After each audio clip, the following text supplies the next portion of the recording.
This is Manchester United we're talking about. This is Man United we're talking about. This is Manchester United we're talking about.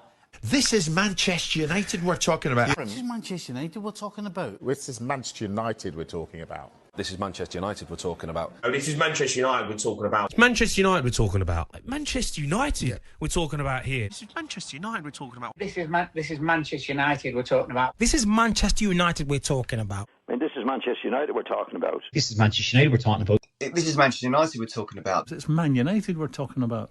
It's Man United we're talking about. It's Man United we're talking about. It's Manchester United we're talking about.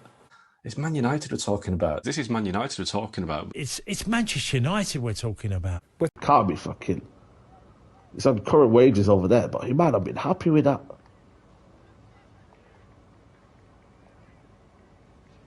Oh shit!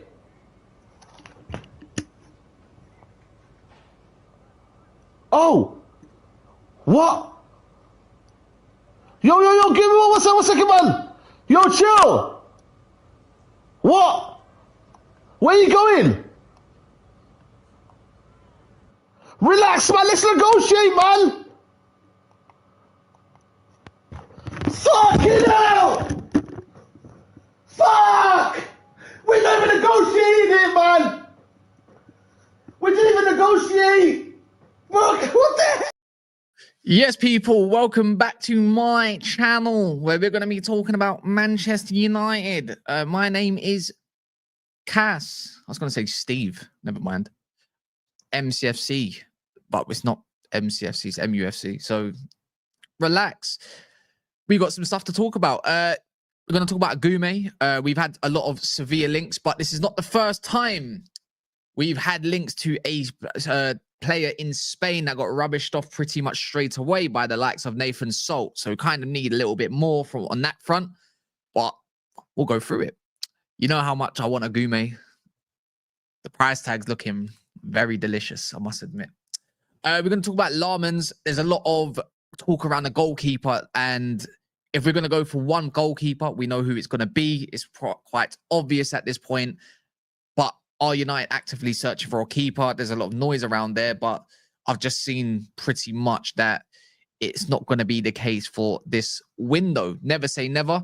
There's Hjulmand links. I need you lot's opinion on this. Indy said Agoume about French reports. I'll go through that. I'll go through all of that.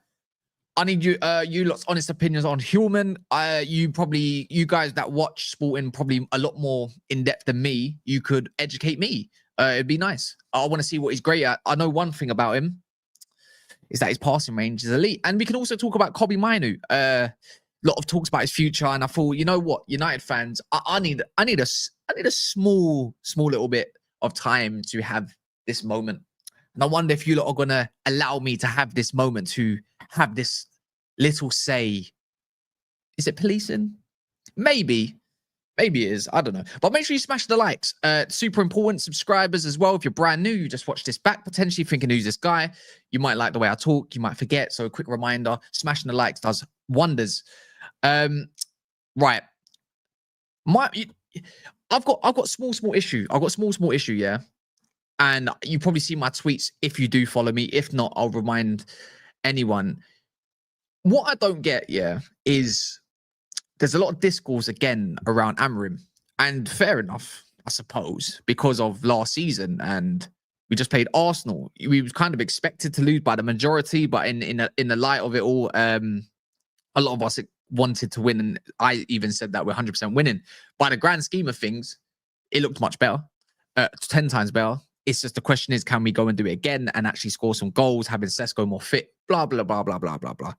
My little thing is with United fans online or just in general, don't even have to be online. Everyone's talking their minds. They're real people, right? Could be a bot. Never know. My thing is like, just because someone's favorite player in terms of, let's say, Kobbie, for instance, didn't come on the pitch, now this is exactly why we should sack him, apparently. And this is going down that route of player FC once more. You know, I don't remember most managers getting it right in terms of, you know, players to bring on the pitch, whether it's good man management or not, or just a good valuation of, or evaluation, should I say, of what players should come on the pitch to make the difference in terms of when you are 1-0 down.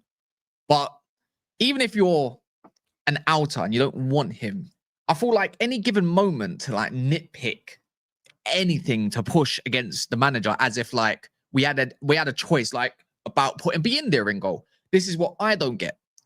Ahmad had a knock, right? We all knew from Fiorentina when he come off, there was apparently some sort of problem. He had a small knock, didn't start him. And you know what? In terms of controlling possession of the game, setting a tone, I don't really agree with Delo, the starting thing, but I can see where the game plan kind of went. We could have done with a bit more of an attacking threat, regardless if Ahmad had a knock or not. We'll see, right? That didn't happen. I still don't look at that thinking we should have came. I still feel like I looked at that first half when Delo was there playing for that amount of time. We should have went on and probably scored a goal or two. I think it was unlucky. So that's one part. And then obviously not bringing on Kobe. We just had probably the best football that we've seen under a manager. In my opinion, again, yeah, the best football I've seen since I don't know when, right? I really enjoyed that in terms of dominating a side that's known for possession and in quite a big scale of it as well. Best defense in Europe. Look, we could have took them, but we didn't take them. Of course we didn't. But the way I look at it is just thinking any way to crash on the manager, they can't wait to hound him out. And I suppose that's just a little bit when you've just got the ick with someone, you just don't want them. You don't believe in them. Do you know what I mean? Like we had Maguire up front. We put Maguire up front. The Ligt went up front. We had, what's it called, at the back? Who was defending in the end? Someone, there was a Garte and a couple others. Yoro, I think, even though he was right wing. We threw the kitchen sink and we still lost. We did lose. But you know what it is? I just love this receipt thing that I'm kind of doing at the moment because we'll probably end up beating Fulham.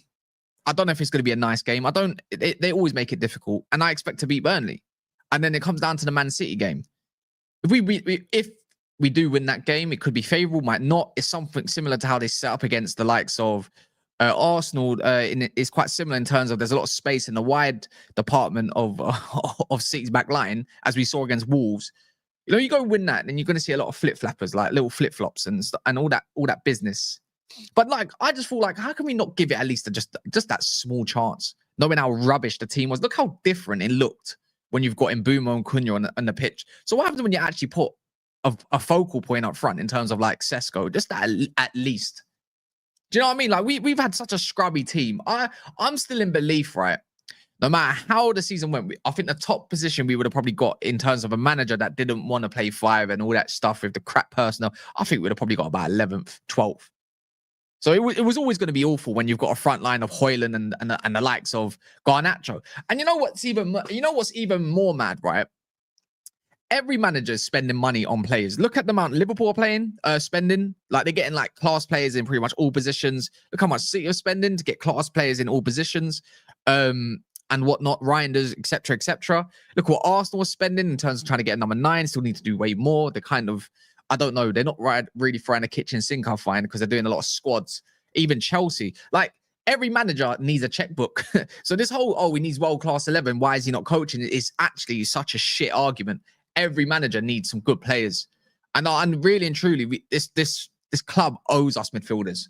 They owe us good midfielders. But yeah, my whole thing I saw yesterday again, and it's not the only tweet I saw. There was another little bit. I don't know why this is up. Get the hell off. I saw, yeah, something against Amram yet again, right? About the way we're treating Hjulmand is sickening.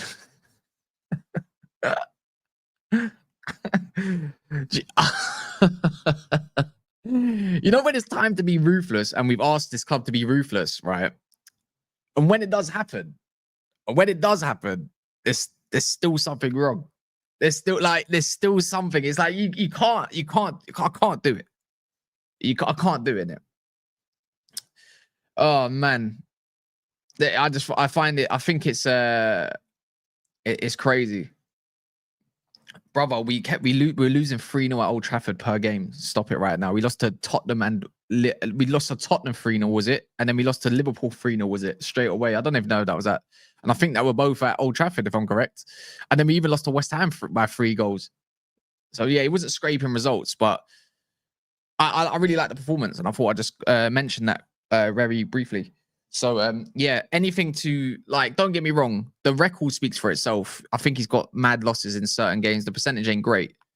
But, like, I feel like we kind of owe it at least just a small percentage. Just say, let's just see how we play football and let's see the results in the next few games at least.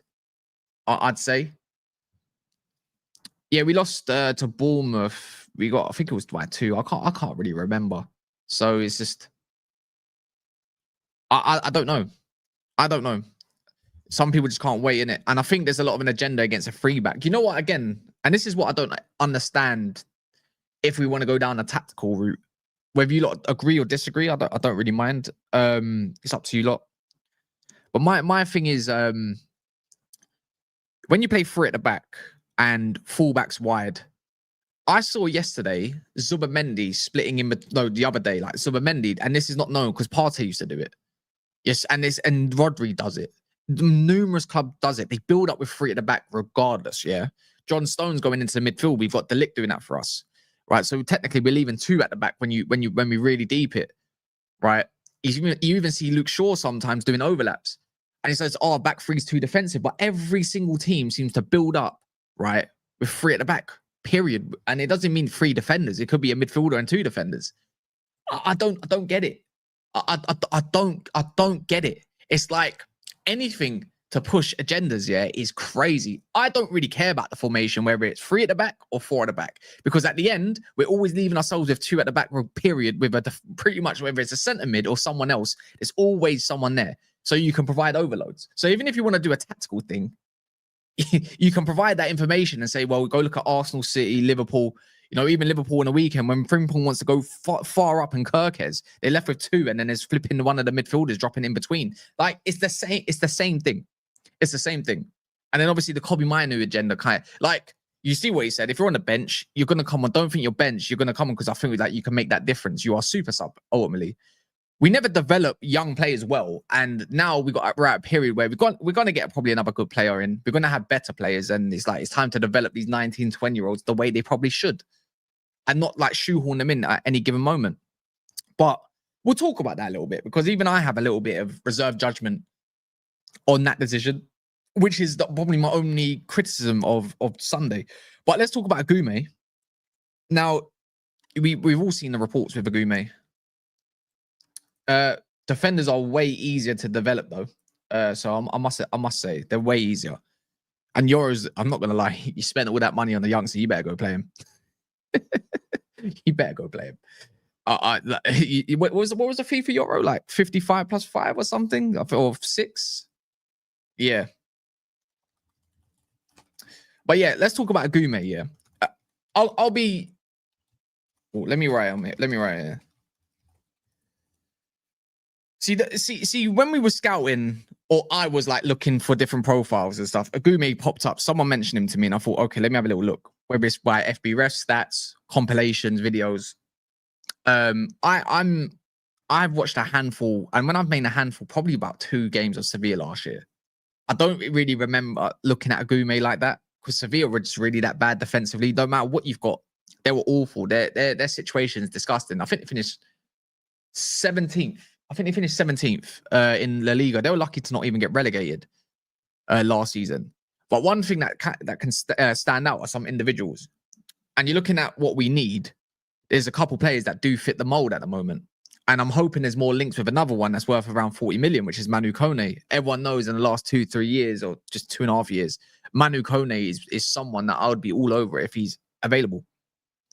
By looking at these Lucien Agoume, you're looking at a combative midfielder, someone that's worth within what? I think they want some. I thought he was worth about 17 million. I thought his release clause. He's got a release clause of something along the lines of 35 million, I think, 36 million, which is a good price. But Sevilla were willing to do a deal around the 26 million mark, 22 to 26, from what's been reported through all these outlets I've never heard of, basically, right? I'm still waiting for a journalist to come out and either rubbish it off or confirm it. And I do believe United should be looking at these alternatives, because we do need a midfielder this summer. Because otherwise, look, it's a skirmish to get top 4, let alone top 5, if we don't have a midfielder. There's no way we can rely on a Bruno and Casemiro performance like that yet the other day all the time, let alone a Garte and, I don't know, a Kobe Mainu. It's always unbalanced. But what I can see with Agoume is a young player, French, that has the physicality. He's got good range of passing. A very good range of passing, likes to play the ball forward. He's a great duelist. He wins about 4 points, something tackles per game, which is amazing. Very strong. And you know what? He's quite mobile as well. I feel like if you're going to go along the lines of what we've seen, then yeah, great, amazing. Like, because what are the alternatives? Well, the realistic ones. We're not going to get Wharton in the summer. Well, if you can't deal for Brighton, you can't deal with Brighton, how are you going to deal with Palace? Palace even on 1 year left for Gahey, by the way, when he was, last season? They were asking for 70 million? I think they were asking for 70 million. Even though he's got 1 year left on his deal, they're still asking for about 45 million. I don't know why people think he's slow. What do you mean he's not mobile enough? How about this? Go on my Twitter, yeah? So his role is just to sit deep, be a 6, but he gets forward and he presses very well. If you go on my Twitter, yeah? So if you want to, because we can only go off what we can see by video. I've retweeted it and you can see him driving past players in multiple clips. So I don't understand why you're not saying he's not mobile enough when for really and truly, we need someone that's a bit more of a sitter that can press high when needed, that is press resistant, which is the most needed thing in our team, technically sound, and he's strong. Because even if we are going to go get Baleba next year and we've got an Agoume, that's not that bad. Imagine next year we get Baleba and then we've got Agoume, because Baleba is more of an 8. You can play him in 2 different roles. And then you've got Kobe Mainu there and then whatever other centre mid if Bruno and Casemiro are both to leave. Whether it's a Garte or not, I don't know. But the way I'm kind of looking at it is good alternative and balance is exactly what we need. And if he's cheap, if he don't work out, 25 million, let's say on average 25 million, can't really go wrong with that. He's still 22. From what I've seen of him, I trust having that profile. I still want Manu Kone though. But at the moment, we've got no links there. If there's a 40 million deal to be worked out with Roma, I'm pretty sure that can be done if they got FFP issues. He solves a lot. That 8 roles, he's very similar to Baleba. How about this? I call Manu Kone the closest thing to Dembele. So I would be all over it. But yeah, I thought you can't go wrong. It's unrealistic to ask for Baleba right now because they don't want to sell him. If not, you're gonna have to pay a crazy premium. But they never even given a price. So if Palace didn't want to sell Gay last year for 70 million, what the hell do you think they're going to sell Wharton, who's got like 4 years left on his deal? How are you going to get him? How much do you think Palace is going to ask for? Because I promise you, it will be about 100 million. More than 100 million. So go on. I'll wait for someone to give me some more alternatives. I don't want Edison no more. I really don't. He's been linked with Galatasaray recently. They're doing a madness, aren't they? So yeah, I can't really think of any more. I'm saying he isn't mobile enough to carry Bruno over 37 games. Actually, how about this? I don't think Bruno's going to play 37 games. I feel like this is going to be a transition out year where Bruno's not going to play every single game available, whether he likes it or not. And you know what? Every time I got told, oh, you know, Amrim loves this play, he loves Hjulmand, we're never going to get rid of him. Oh, he loves Nacho, you can see that we're never going to get rid of him. Bro, this guy couldn't give a toss about anyone. He will fake it until he makes it. Can anyone take Curtis Jones from me? What? Curtis Jones was the reason why you end up winning the game against Bournemouth. Yeah, exactly. Wharton can't carry Bruno for 37 games. So what's that? You're never going to get Camavinga. And you know what? As much as I like Camavinga, he's injury prone. Is he ever available? Another alternative is Lamine Camara. I would love a Lamine Camara. So that would be an interesting one. So yeah, that's a good one in my opinion. So that's another good shout.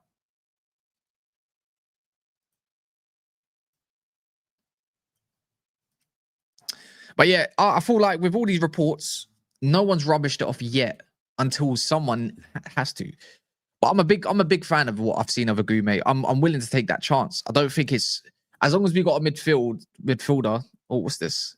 Tottenham have reached an agreement in principle with Palace for Eberici Eze. I fucking knew it. I said I knew it. I knew it.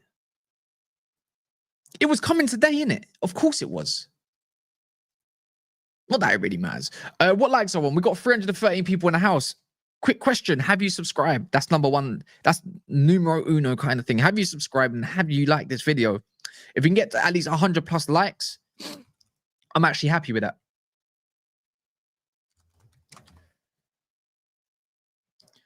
Nemecha from Dortmund is actually a good shout. I don't know how easy. Yeah, I don't feel like Dortmund are going to sell him at this moment of time. it'll be a very difficult deal to get over the line. So I quite like the Metra. His brother is doing it. He scored yesterday, didn't he? But Felix is Felix is definitely one I can see in a Premier League potentially next year. Definitely a good profile. Hayden Hackney, as much as I like Hayden Hackney for what he is, he's not what we need. You know, he's a little bit, he's not mad strong.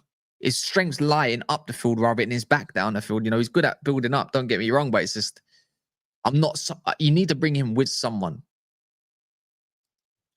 Yeah, I agree, Marcus. Wharton's just, yeah, he's like his baby Michael Carrick. I look in the world, you know, like at times if United end up getting the likes of Champions League Champions League football next season, and you're losing out on 2 midfielders, let's say you get Bruno money, Champions League money, whatever other sales goes, Casemiro leaves, obviously he's on last year. I'll be looking at United Ineos thinking, you need to go get me Wharton and Baleba. You need to get me both of them. Because then you're looking at a rebuild towards this 2028, this Project 116. What was it called? Project 130, Project 115? I don't know what the hell it's called. You'd look at towards that and think like you're building something amazing. I would really be interested to see if United do that. The fact that United's list of midfielders is Baleba, Wharton, and then whatever else comes below it, then you need to go and blow like 200 million next year to make sure you have great midfield options. Everything else will fall into place. You know, you got youngsters up and coming. Toby Collins gone out on loan. He might go out on another loan, but he could be another option in that midfield to complete 4. Imagine having Collier, Wharton, Mainu, and Baleba. You've got really good, energetic midfielders, can play in multiple positions as well. So it's class. I feel like you just can't look at Wharton and say, you know what I'm going to let him do? We're going to allow him to go to the likes of Manchester City or Liverpool if they want him, because they're both linked with him. We were scouting him. Actually, we had scouts there for Wharton back for the Palace game. So in both of them, against Liverpool and against Chelsea. So yeah, I don't really want to miss out on that target. I feel like he's the future. He's not mobile, but his positioning is so cracked, right? Like you wouldn't call him a crazy athletic player, but his positioning is so good on the pitch. You don't need someone that's got just mad PNP all the time. You don't. But you need to complement his qualities, of course. No chance. Steele's definitely got a better range of passing than him. Very good. But for me, in a 2, no. When it comes to duels, Steele's not it. Steele's not it. Yeah, not for me. Not for me.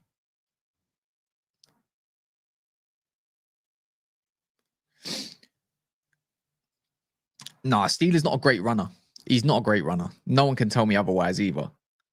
I've watching, becoming like, watching Volta Maida like a little bit. I didn't watch a lot of Stuttgart last year. To be fair, they weren't my cup of tea compared to some other teams like I like Dortmund and stuff. Even though they done okay, and obviously Bayern, whatever, Wolfsburg were all right. Yeah, he wasn't. From what I could see of him, I thought he was actually gonna go to Real Madrid. I thought he's like baby Toni Kroos. You put him in a midfield 3 in like the base. I hear it. In a midfield 3, it'd be amazing. You don't need to, that guy don't need to run. Dreams do come true in it, but yeah. What was it? Well, you're gonna get I would say in the Metro from Dortmund, but I don't know how easy to get. Oh, you said that earlier as well. Replace Bruno and Cassie with Baleba, Anderson, Agoume. You really like Anderson. Anderson is very underrated, I must admit. But trying to deal with the likes of Nottingham Forest is not the one. It really isn't the one. Let me go check. Let me go check that. It's a little bomber, isn't it? Let me see what Indy wrote. Do you lot said something about Indy? What did he retweet about the likes of? Reports breaking in France. Let me see this. Oh, he done that. I haven't seen any French reports saying that the likes of Agoume or Man United to bid 2026. He hasn't exactly confirmed that from like his sources. He's just kind of aggregating what's been said online through other reports. So, yeah.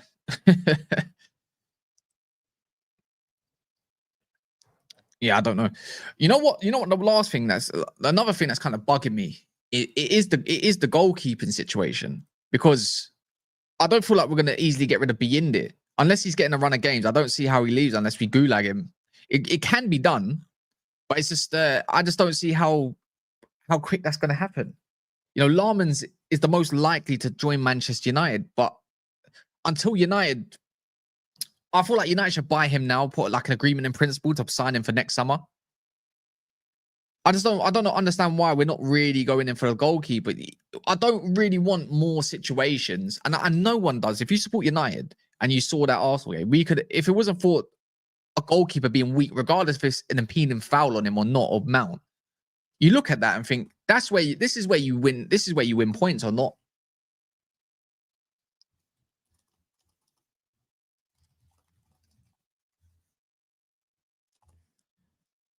These are crucial points. You could look at the end of the season and say, you know what, where did we lose certain points? You might look at that game against Arsenal and say, oh, we missed out on that point there. We could have got 3 points because of a weak goalkeeper. You look at Tom Heaton. Look, Tom Heaton's very old now as for a goalie as well. He's very much expired, but I still feel like he's better than him, and he would have offered a lot more if he started the likes of Heaton over Biyindi. I feel like we do much better that game. What, he's a better distributor. And he's definitely just a lot more experienced, and he's way more vocal than Biyindi. Biyindi is he's not the guy that's going to bring us into the limelight. I don't think Anana is anything better. So it's pretty much two sides of the same cheek. But United I don't feel like the goalkeeper is more of a priority than the midfielder. We will drown if we don't get a midfielder. There will be a point when Casemiro is not going to look great, even though he did against Arsenal. It's going to be a point where Bruno just does this thing where he just can't stay disciplined. It's going to be a point where Mainu comes in, but doesn't have a run of games to really get going. And Agate's you just don't know what you're going to get with this guy these days. So even from that front, I feel like a midfielder definitely has to be the number one priority. You don't just go loan out the likes of Toby Collier to tell us as fans to say, you know what I'm going to do? I'm not going to bring in a midfielder. We're just going to keep it 4 for the whole season. So yeah, and obviously AFCON comes soon, so we're gonna definitely need some options.